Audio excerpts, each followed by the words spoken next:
आज मैं भारत के 3 ऐसे रहस्यमय जगहों के बारे में बताऊंगा जिनकी कहानियां काफी डरावनी और दिल दहलाने वाली होगी। तो बिना आपका समय गवाए चलिए इस कहानी को करते हैं शुरू।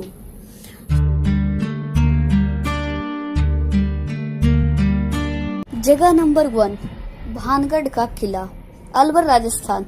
दोस्तों, ये भारत का सबसे डरावना जगह है और ऐसा माना जाता है कि यहाँ एक काला जादूगर रहता था। वो काले जादूगर मतलब वो काला टोना किया करता था जादूगर के क्षेत्र में। और हुआ यूं कि उस राज के एक सुंदर राजकुमारी से उसको प्यार हो गया और वो चाहता था कि उस राजकुमारी से विवाह करे, लेकिन राजकुमारी उनको पसंद नहीं करती थी, यानी उनसे साथ विवाह नहीं करना चाहती थी।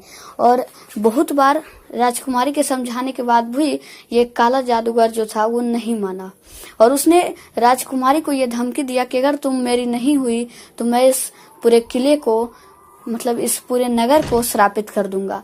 और दोस्तों, राजकुमारी ने किसी तरह उसको एक साजिश में फंसवाकर मरवा दिया, लेकिन मरने के पहले ही वह काला जादूगर जो था, जो काला जादू करता था, वह जादूगर इस महल को और फोर्ट को श्रापित कर चुका था।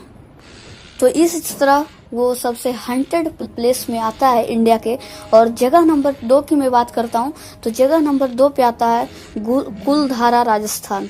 यह एक रेगिस्तानी भूटिया गांव है और इस गांव को वहां के निवासी ने ही उसे श्रापित करवाया था।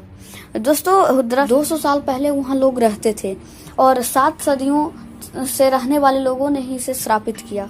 और दोस्तों, उस जगह को वहां के लोगों के द्वारा ही श्रापित किया गया था। और ये बात है 1825 के, जब सलीम सिंह जो कि वहां के मिनिस्टर हुआ करते थे, उनको एक लड़की से प्यार हो गया। उन्होंने उस लड़की को से शादी करनी चाहिए, लेकिन उस लड़की ने और वहां के गांव वालों ने उसे मना कर दिया शादी करने से। लेकिन मिनिस्टर जो था वो सोचा कि मैं तो यहाँ जगह का नवाब हूँ और उसने लोगों को धमकी दिया कि मैं आपका टैक्स बढ़ा दूंगा अगर आपने इसकी शादी मुझसे नहीं करवाई तो। और ये बात ना तो उस लड़की को पसंद थी और ना वहाँ के गांव वालों की। और वहाँ के 83 गांव वालों ने ये निर्णय लिया कि उस गांव को छोड़ देंगे। रातों रात मीटिंग बुलाई गई और रातों रात उस 83 गांव को खाली कर गया। और 1 लाख लोग कहाँ चले गए ये किसी को पता नहीं चला। रातों रात 1 लाख लोग उस गांव को छोड़कर चले गए और 83 गांव खाली हो चुका था। और वो लोग कहाँ गए वो किसी को अंदाजा नहीं था कि वो कहाँ गए लोग। आज भी उन बातों को पता नहीं, कोई नहीं देखा था उन्हें जाते हुए। और दोस्तों, अगर 200 साल बाद की अगर मैं बात करूं तब भी वहां कोई पर्सन नहीं मिलता है। वो जगह एक सुनसान जगह बनकर रह चुकी है। मतलब एक रात में वहां से 83 गांव खाली हो गया, 1 लाख लोग वहां से निकल गए। और वहां सूर्यास्त के बाद अभी कोई नहीं जा पाता है। सूर्यास्त होने के बाद वहां कोई जा ही नहीं सकता है। और किसी वीर जवान ने अगर वहां जाने की कोशिश भी की है तो वो या तो उसका डेड बॉडी आया या तो वो खराब स्थिति में ही आता है। वहां सही सलामत जा तो पाते हैं लोग, लेकिन वहां से आते नहीं है, उनकी डेड बॉडी तक नहीं मिल पाती है। तो दोस्तों, चलिए अब बढ़ते हैं अगली जगह के ऊपर। तो हमारा जगह नंबर 3 है निधि वन, जो कि वृंदावन में है। इस जगह को डरावनी तो नहीं कहा जा सकता, लेकिन इसे चमत्कारी जरूर कहा जा सकता है, क्योंकि यहाँ एक जैसे बहुत सारे पेड़ हैं एक कतार में लगे हुए और एक ही तरह के सभी में फूल लगते हैं, एक ही तरह के सारा स्ट्रक्चर बना हुआ है और वहाँ एक मंदिर भी है।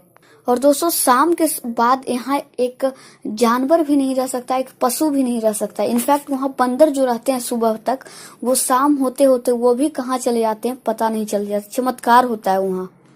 और वहाँ सूर्यास्त के समय जो जाने की कोशिश भी करते हैं वह अंधा, बहरा या गूंगा होकर ही आते हैं। सही सलामत कोई नहीं आ पाता वहाँ सूर्यास्त के बाद जाने के बाद।